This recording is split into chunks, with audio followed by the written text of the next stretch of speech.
ladies and gentlemen, are here trying to make moves. That's what we see in the reports, but the Philadelphia Eagles must stay away. They must stay away from players like Jaire Alexander and Trey Hendrickson. Those are the biggest names that Philadelphia rumor circles have been swirling around here. Also, guys like TJ Watt, Jalen Ramsey, etc. But those are the players, those guys. Philadelphia does not need to be in the business of trying to go for big name players to fit this organization's philosophy. They are not in any position where they have to go ahead and do that. I know a lot of fans look at Howie Roseman in this organization and they say to themselves, wow, I can't believe they're always in the sweepstakes for getting these big time players. They're always in the thick of it. They're always doing their due diligence and they go out and make the swings. Go get Jaire Alexander. Go get Trey Hendrickson. Bring in Jalen Ramsey. Go right ahead. TJ Watt. Go ahead and do it. And trust me, I was one of those fans too when Myles Garrett was in the conversation about potentially seeking a trade from the Browns. I was totally with you then until he signed his contract extension with the Browns. Nonetheless, though, I have now grown to realize and grown to learn that there's a lot more nuance to the swings that Howie Roseman and this organization makes for players. And it's not just going after big name talent, big name player here and there. There's a lot more things that they take into consideration when they go after and identifying talent. Just going after simply guys like Jaire Alexander who have elite history of playing elite ball in the National Football League will not do it. Going after a guy like Trey Hendrickson, who led the league in sacks last season, even though we need a defensive end, is not going to go ahead and cut it. Potentially going after TJ Watt, bringing him in to Philadelphia to capture a Super Bowl title once again is not going to do it, although I would love that move if it were able to happen. But nonetheless, it's not as simple as just finding a player and them acquiescing while we give them dog shit and we take their best players. No, that's not how this works. A lot of fans like to believe that they can do that.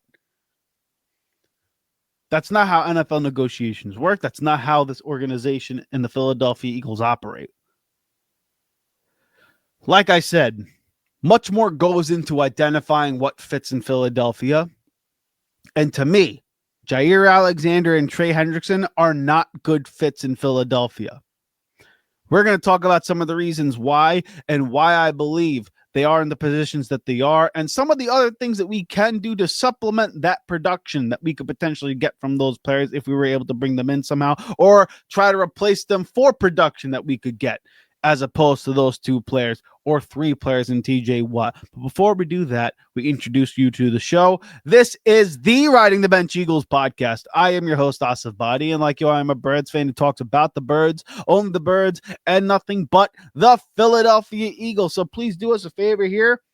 Help us grow this channel organically by shooting this video a thumbs up, commenting your thoughts in the comments section below, being part of the discussion, and subscribing to the channel. Also, check us out on audio platforms such as Apple Podcasts and Spotify, and leave a 5-star review, because in the end, it don't cost you a damn thing to go ahead and subscribe and comment and give us a 5-star review on those audio platforms. I am not in a position here to ask you to give me money, because look, out there nowadays, it costs so much damn money just to buy a freaking cup of coffee, and I'm going to ask you to give me money? No, we're not doing that here at the Riding the Bench Eagles podcast. We want this channel to grow organically. We want you to be part of the journey here, so just do me a favor. It's a simple ask. Subscribe. We would thank you for your support, and we thank you on the opposite side of the camera and on the opposite side of the airwaves here at the Riding the Bench Eagles podcast for supporting the channel. All right. Let's talk about it, ladies and gentlemen. Jaire Alexander is going to be the first name that I'm going to discuss here in regards to the Philadelphia Eagles. Now, when it comes to this player, he's an excellent, excellent football player. There's no doubt about it. I am not sitting here saying he's not a fit in Philadelphia because he can't play. No. Jaire Alexander, when he's healthy and when he's on the field, is one of the best cornerbacks in all of football. No doubt about it. Game is elite. He is shut down to its core. He's 28 years old. He's young. All the ability in the world. However, let's look at it. The Green Bay Packers were willing to take a full-on dead cap hit of $17 million just to get this guy off the team. Now, listen, let me get some of these pop-outs out of here. Look, $17 million of their cap hit. That is an incredible number just to get an elite player off your team. They had $29 million in cap space before that, and now they're down to less than 15. I mean, it's unbelievable that they are willing to go ahead and cut this player out. But look at what Brian Gutekunst said. Over the last 4 years, there's been a lot of games missed. Just think about what the amount of money it is. I think that's a lot of play for a guy who hasn't been on the field. And again, it's not his fault. It's just something that's kind of transpired, and we're looking for something a little bit different. Okay? I get it. Jaire Alexander, over the last 2 years, ladies and gentlemen, he's played less than 10 games. Less than 10 games. We talk about players like Nakobe Dean having a problem with injuries. Nakobe Dean in one season has played more football games than Jaire Alexander has played in 2.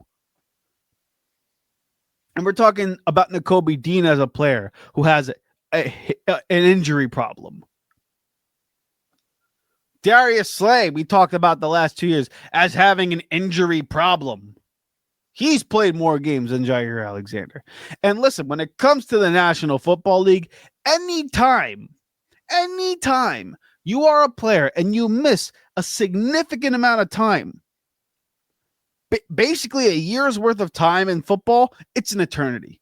You're never the same coming back unless you're in the facility training. Like if it's an ACL and you miss the year, that's one thing. But when you're in and out like Jaire Alexander and you're just not able to get onto the field, whether it's suspension, injury, all that stuff, it takes its toll. You feel that it's going to take some time for the player to get back into the swing of it. And he's approaching 30. And he's playing a position where you got to cover some of the best receivers in football. And if you bring him to Philadelphia, he's going to have to cover guys like CeeDee Lamb. He's going to have to cover Malik Neighbors. He's going to have to cover Terry McLaurin. If you're in the NFC playoffs, you got to cover Puka. You got to cover Mike Evans. You got to cover some really, really excellent wide receivers in the National Football League, in the NFC. You can't be out there hobbled. You can't be out there rusty. Him playing less than 10 games over the past 2 years is a knock. It's not good. It's why he won't be a fit here. Also, he's a man corner. The guy plays straight up, hip to hip. I'm going to cover your ass. You're not going to be able to get past me. That is not what Vic Fangio wants to do in Philadelphia. We, as fans, now know he's a zone man. He plays cover 2 high shell. The cornerbacks drop back and play zone. They're never sticking to a receiver one-on-one unless they're in their area. It's why also Jalen Ramsey wouldn't fit in Philadelphia. He's also a man corner. Jaire Alexander, a man corner. A guy like Marshawn Lattimore, a man corner. Those guys would not fit in Philadelphia. You need a guy to be able to understand spacing, understand zone, when to pass off. Not that Jaire Alexander can't do that. I am not insinuating here that he is incapable of playing zone. Listen, if you told me tomorrow Philadelphia signed Jaire Alexander to a contract, I'll be the first one to come up here and say, wow, what a great signing by Philadelphia. And I'll be the optimistic Eagle fan that I tend to be when it comes to, the Eagles nowadays. But again, don't get it twisted. I believe we don't need to sign him. I believe they should stay away from him. I don't think it would be a great fit here. Yes, zone could prolong his career, but that is not his game. If you're a man corner, that's your game. Play man. That's what you got to do. There's no need for us to ask him to change. That's like asking a player in the NBA it's like asking Shaquille O'Neal, for example, hey, we know you're dominant inside, but you know what? I want you to be a pick and pop type of center. I want you to go out there, run the pick and roll, but really stay out there, fade out, and hit the mid-range jumper. Not that Shaq's incapable of doing it. If you gave him time to develop that part of his game, he would be able to do it because he's that excellent. But I'll be damned if I don't want Shaq in the middle. I'll be damned if I don't want him yamming on folks. It might be asinine for me to ask him to do anything else. Just like it would be asinine for me to ask Jaire Alexander as a coach of Philadelphia to say, hey, you know what? We play zone. We're playing, a zone scheme. I want you, the man specialist, to go out there and play zone. No. It's a waste of his potential and it's a waste of your roster spot. Plus, you would have to pay the man a hell of a lot of money. That's the other thing that people tend to not realize, that you would have to pay a lot of money to Jaire Alexander. I'm going to pull up the article right now.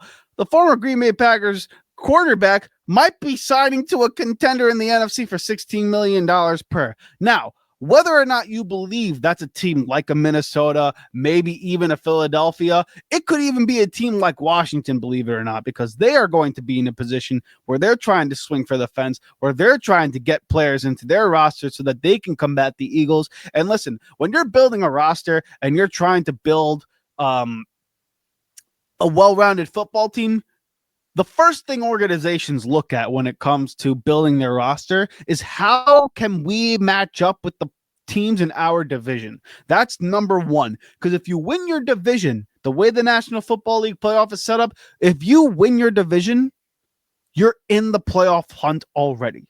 That's guaranteed. And you host a playoff game. Okay? So NFL teams look at it and say, hey, you know what? Right now, we just got to figure out how can we beat the rest of the teams in the division. If you're the other teams in the NFC East, you're looking at this offense and saying, hey, we got to invest in run stuffers, and we got to invest in guys who could slow down A.J. Brown and Devontae Smith. That's what we got to do.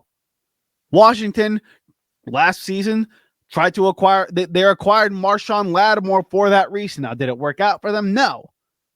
But that's why they went and made that big swing signing and that big swing trade. Could it be possible that they could spend money to bring in Jaire Alexander for the high hopes of him being able to play man-to-man on one side and man-to-man on the other side with Marshawn Lattimore? It's possible. That could be the other contender that they're talking about. But again, Philadelphia Eagles did not need to pay this man $16 million. If you told me, hey, Philadelphia paid a player $8 million like Jaire Alexander to come to Philadelphia and play corner, I'd sign that in a heartbeat. I'd sign it in a heartbeat. But you know what I'd also say? I would also say, hey, you know what? Why not bring in a player like Stephon Gilmore, who could come in here, play zone, because that's what he's played his whole career, former defensive player of the year, a veteran presence similar to what Darius Slay could be. You could put him on the opposite side of Quinyon Mitchell against number 2 receivers, and he can hold his own. He'd be a really good, mentor for a player like Keely Ringo, who's young and raw. Be a really good mentor for Quinyon on how to prepare to become defensive player of the year. Cooper DeJean's there, Reed Blankenship's there. Like, you have all of the makings to really just find a player that you can get cheaper than what you even paid Darius Slay and have similar production in the blink of an eye. So that would be a player that I think Philadelphia should keep their eye on. Someone who can come in, fit like a glove, and be smart enough and savvy enough to pick up terminology and understand schemes here for Vic Fangio. Someone who's had success at a high level and is a Super Bowl champion, mind you. So when it comes to Jaire Alexander, I wouldn't do it if I were Philadelphia. I'd rather touch a player. Pause.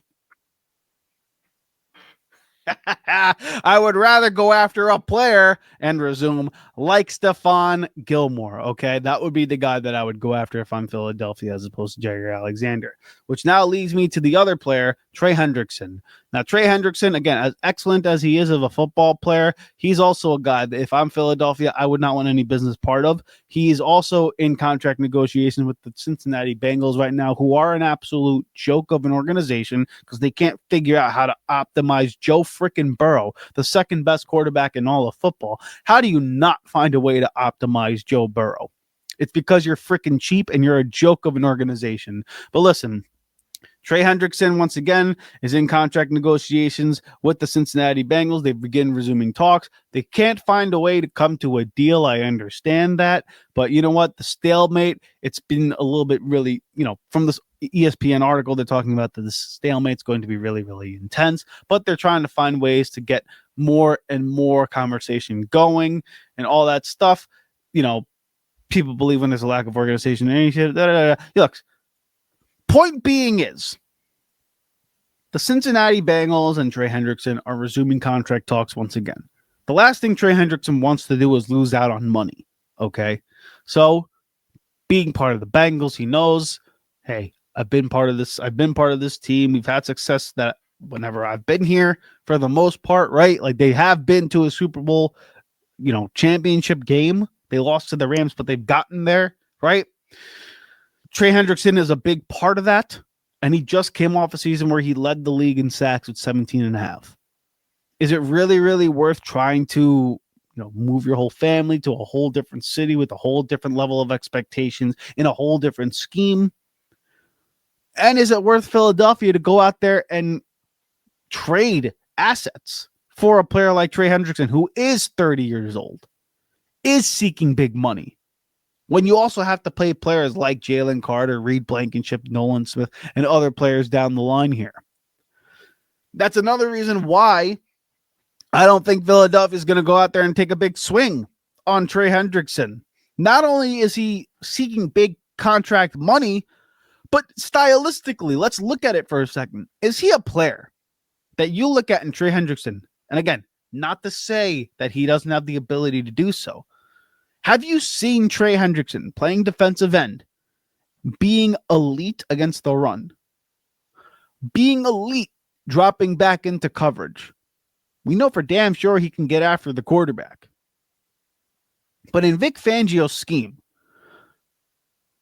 what we ask our defensive ends to do, we ask them to drop back into coverage. We ask them to play gap discipline and control their gaps. And we ask them to play not super elite pass rushing, but enough to create pressure on the quarterback. If you can't do those three things as a singular player and show the utmost versatility, you can't play on this roster. Bryce Huff, say what you want about him. Now, he was bad in Philadelphia. And those who support him say that, hey, he had a pass rush win rate that was ranked really high in the National Football League whenever he was on the field.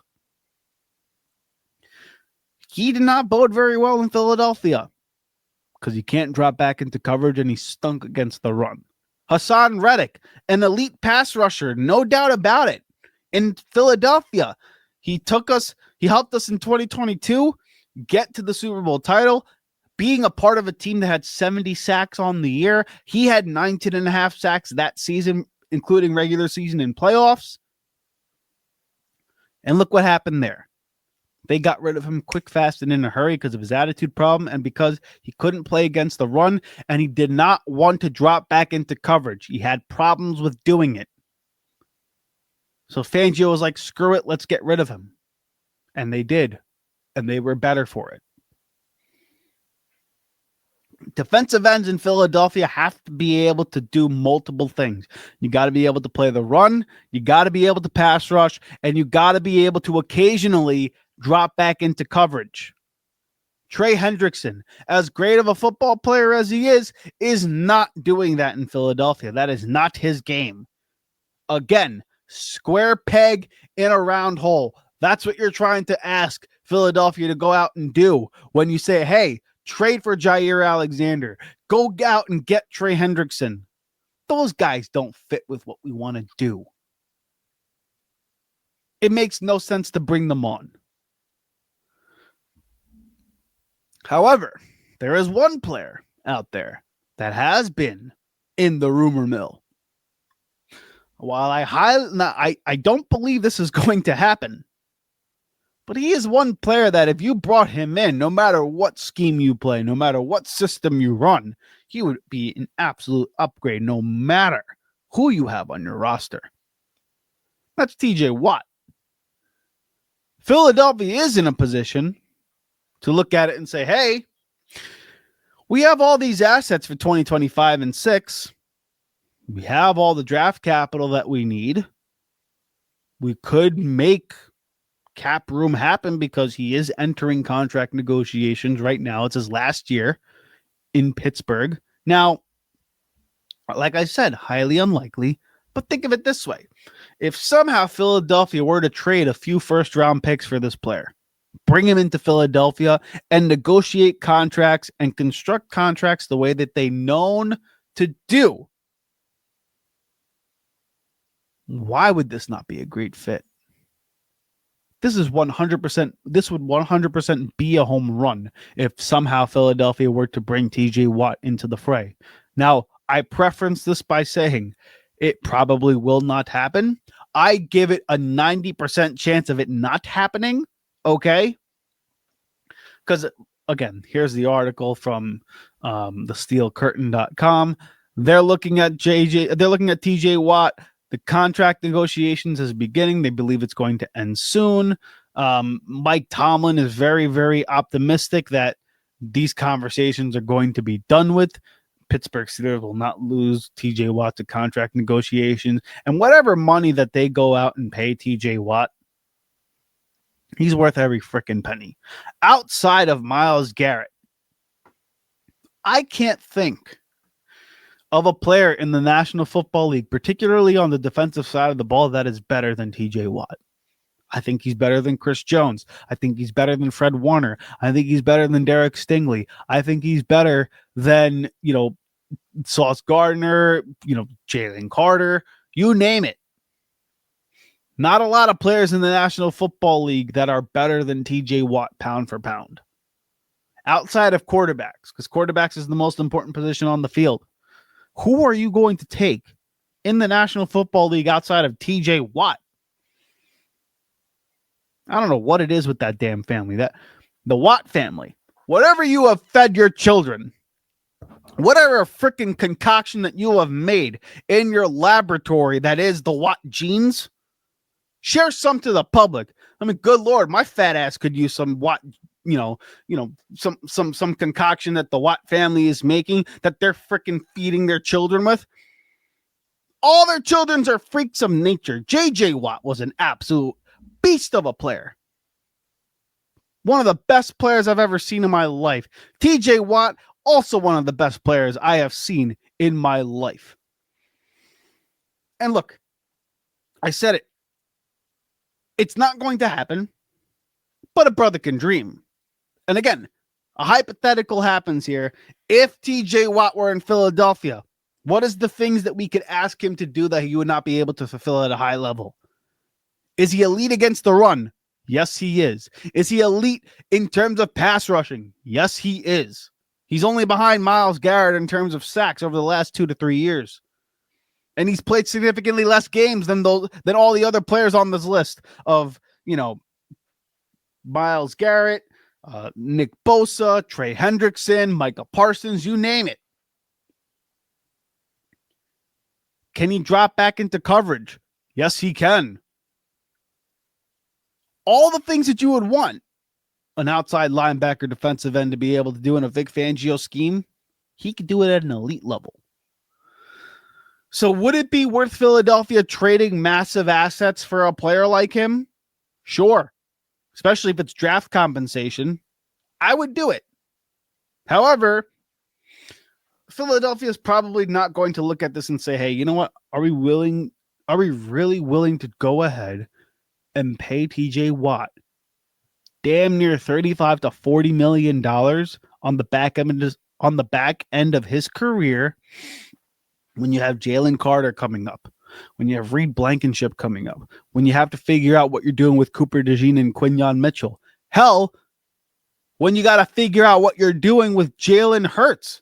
His contract negotiations are probably going to come up quick, fast, and in a hurry too, especially if you are in a position to go ahead and win another Super Bowl. He's going to command more money.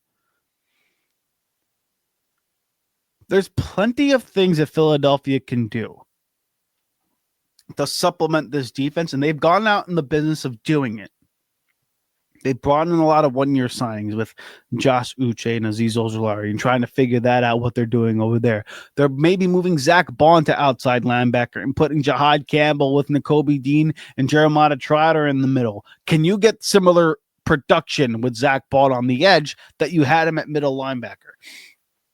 They may be changing their whole scheme by putting in Cooper DeJean in base packages where he's playing outside corner and they're not in nickel anymore. Maybe they have him at safety and they have Keely Ringo out there. They may have him play the slot and have Keely Ringo out there with Makuba at safety. Like, there's a lot of things Philadelphia is testing out right now. And being able to bring players who, yes, while it is an absolute dream to have guys like TJ Watt and guys like Jaire and guys like Trey Hendrickson in the roster, is it really what they're willing to do? Or are they willing to say, you know what, let's just run it with the young bucks that we have in the building right now? We have a lot of youth. There's a lot of energy here. We talked about it in the last episode. There's a lot of confidence in the building right now. Everyone's feeling really good in Philadelphia, and rightfully so. Do we need to mess the apple cart here? I don't think so. I would love TJ Watt in Philadelphia. I don't think it's happening. Trey Hendrickson and Jaire Alexander are just not good fits. And that's why Philadelphia, if you're this team, needs to stay away from these two players. You don't need to mess with the apple cart here in order to fulfill the reputation of going out and being big splash players in free agency and in the NFL market. You're in the business of building championship teams. Whether or not that's year to year or over the course of 5-6 years, like Philadelphia tends to do it in, you want to look back and say, you know what? We have built longevity here where we are always in the picture. Trying to go all in for a short window, you will be left like San Francisco is. You will be left like potentially the Kansas City Chiefs are. You will be left in a position where you've gone all in like they did with the Rams. Yes, you capture your Super Bowl title, but then look how long it takes to rebuild. Philadelphia has not been in a position where they take forever to rebuild. It's their philosophy, it's their mindset, it's their approach. They are always around the rim. And going for big splash name players like these players that we mentioned in this episode, it's going to mess with your philosophy. And ultimately, it won't change much for your chances at a Lombardi trophy like it would be if you just stay put, trust your process, and continue to operate the way that you have, which is just being the best organization in all of the NFL. Hey, thank you so much for watching the Riding the Bench Eagles podcast. If you want to continue to support the channel, please hit the like and subscribe button down below. Also, check us out on Instagram and TikTok at Riding the Bench Eagles Pod. We're also on Apple Podcasts, Spotify, iHeartRadio, you name it, we're on there. Thank you so much for listening, and please join us next time here at the Riding the Bench Eagles podcast.